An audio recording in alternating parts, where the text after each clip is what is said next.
Flockaveli, a decade later, let's go. My God, has the opinion on this one changed over time. I remember originally, well, I don't remember, but I remember around the time-ish, people didn't really quite appreciate Waka Flocka Flame. In fact, in a lot of ways, some people kind of saw him as the sea change for hip-hop, and of course this new era of trap music, the non-lyrical era, the focus more on like hooks and beats and flows and kind of just sounding hard as hell, which became super popular and of course dominated for the rest of the 2010s in hip-hop and in the charts. And Flocka was kind of seen as that sea change, like I just said.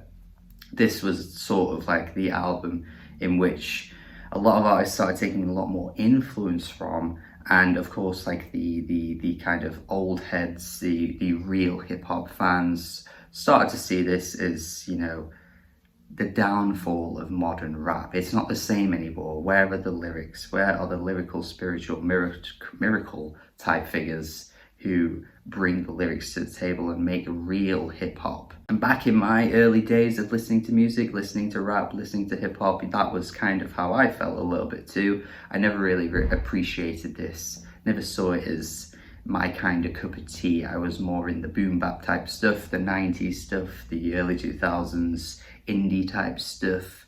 I was a backpacker, if you will, so Waka Flocka Flame, never on my radar. But like I said, just about a few days ago in the mixtape video that I did, make sure you check that out if you haven't already, had a lot of fun putting that one together. I guess my opinion on trap in general has just changed so much, and I feel as though it's the one genre where people at first don't appreciate, but as years go by, suddenly people start to appreciate each individual artist. It started to happen with Playboi Carti. It happened to this to a lesser extent. I still feel like people don't quite love this one as much as some of the more recent stuff. Kind of happened with Future too, Little Uzi Vert a little bit. Although this stuff was always popular, I mean, Flocka had hits from this album, Future always had hits, Uzi always had hits. I feel like the real kind of like music nerds are a bit behind with this kind of genre. They're ahead of the game with everything else, but this genre seems to just kind of take years to appreciate. But for me, man, instantaneously, Flocka is just an absolute powerhouse. He just comes on the tracks straight away and just commands you. He commands the stage, his presence is just so commanding. I'm busting at him hard in the paint. It's so hard to ignore, and it's just so much fun. Like this entire album from front to back, it's 70 minutes long, but goddamn, it is just hook after hook. The way this guy brings out his choruses is like no other, and honestly still remains to be one of the most impressive artists in this genre of all time. You could tell that it was like sort of picking at some of the trap southern rap influences from the 2000s. You're sort of getting some like T.I.isms on some of these tracks, but it also feels like it's fresh and the beginning of a new era, just for how just pounding the beats are and just pummeling these tracks are. Like every track is a banger after banger, and it just never slows down. There is never one track here that slows down the momentum, and you don't need it either. Those ad-libs that come in, the waka, waka, Waka Flocka, waka, waka, waka, are just out of control. They're just ridiculous. They're incredibly goofy, honestly. Kind of like listening to something like West Side Gun would do, or even like Playboi Carti throwing in his ad-libs, but it just works so well. Gunshots that appear on some of the tracks too, again, are ridiculously over the top and just makes it seem like Flocka is not taking any of this seriously, which makes me wonder if it actually that was always the case, because in an interview, I think from last year, I think it was 2019, he even said that his old stuff is just embarrassing to him. Like he doesn't really feel like anything he put out should be taken seriously because he just thinks all of it's so stupid, which makes me think he was doing that all along. All of this is just a bit of an act. The lyrics don't really mean what they mean. I don't know, unless he's just changed over time, but it just makes you wonder. But you know what? Sometimes musicians and artists, they've got bad taste in music, man, because he ain't hearing what I'm hearing. If you're not hearing how hard hitting these tracks are, Flocka, you ain't got taste. One thing I've grown to love about this album is that even after 1 or 2 listens of this, you really appreciate how quotable it is. When I was thinking about it, when I was listening to it for this video, I noticed that I can't really think of any other rap album that's as quotable as this. Nearly every track has a line that is just stuck in my head, and I just randomly say to myself every now and then if I'm just walking around the house, fuck the club up, bitch, fuck the club up. G-Check continues the catchiness of the hooks. Every hook on this is just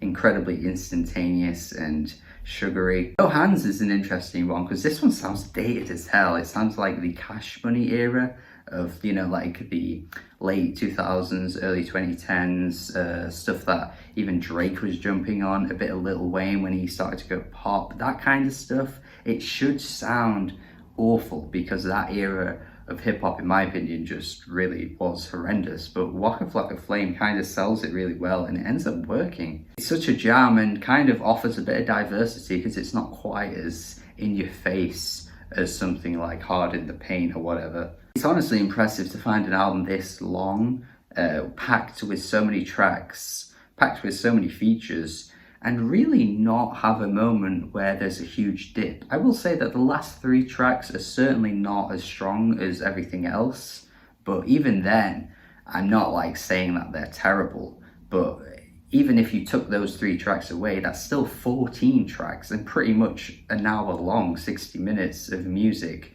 where again, I'd still be saying there isn't much I'd take away. Which is weird because I think this genre can sometimes suffer from like over flooding, you know, with tracks. It's definitely been an issue in recent years because this was really pre-streaming era. So it wasn't like he was just piling on the tracks just to get Spotify streams like a lot of artists do now. He was just putting every track here probably because every track hit hard.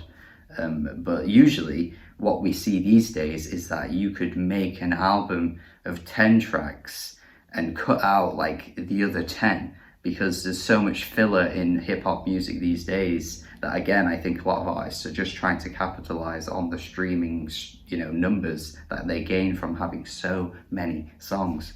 So I commend Flocka for putting out a 70-minute album in 2010 without really having that you know, vision of what music would end up being in the future, because not many artists put out albums this long these days and there isn't really a huge amount of filler. It's just so rare. But yeah, I do think some of the features every now and then are quite weak. They're not adding to the song as much as Flocka is. He's just such an instantaneously memorable voice that when you have some of the features on Smoke Drank, I'm just kind of not really phased by what those guys are doing on that one. Snake in the Grass has a really weak hook, which is weird because I was saying how good the hooks are on every track, but that hook, man, not adding anything that he hasn't already done on the album and is nowhere near as like memorable or as quotable. In terms of lyrics, I've already mentioned how cartoonish and goofy a lot of it feels, and I still stand by that. Like some of the lines that he pops out are just ridiculous, and yeah, it's pretty stereotypical for the genre, but there's something different about this album where it feels almost laughable rather than taking it fully seriously. But, you know, I can see why there was a bit of a, I guess, a rebellion. And even to this day, there's still a rebellion towards mumble rap. I get it, you know, a lot of artists really aren't putting effort into lyrics at all. But I don't know, man, Flocka is selling it with his personality. It's not really an album I go to for lyrics if you just want a workout album or you just want to rise your energy. You just want to keep the energy pummeling in your veins, in your blood. Then this is the one. I've always found Fuck This Industry an interesting track because I don't really know where the lyrics line up. This is a track that actually feels like more effort is being put into the lyrics than anything else here. But his vocals are so rough though. His vocals are so rough on this one, man. I don't know what he's trying to do. But yeah, the lyrics, he's talking about like personal stuff and then he has the chorus, fuck this industry. I don't know if he's talking about the music industry or his general lifestyle. It's really hard to tell. I don't know. It's not an essential track, honestly. This is definitely the worst track here. If not for the lyrics, but mostly for the vocals. I don't know why he tried to change it up and tried to sing, because he's not really a singer. Why are you doing that? Even still though, with those weaker moments, it's a great album, man. It's aged so well too. Even with those moments that I was saying that kind of sound dated, it isn't really that dated overall. And we've got to remember how influential this is. This really changed the landscape for a lot of rap artists to come. And you can see why. You can totally see why, because it still is one of the best of its kind, I think. And hopefully you agree. Hopefully you think it is as well. Let me know your thoughts in the comments. Tell me what you think of this, if you like it as much as I do. If you hate it, I'd love to know. Thank you for watching this video. Hopefully you have a good day. Subscribe if you haven't already. And yeah, goodbye.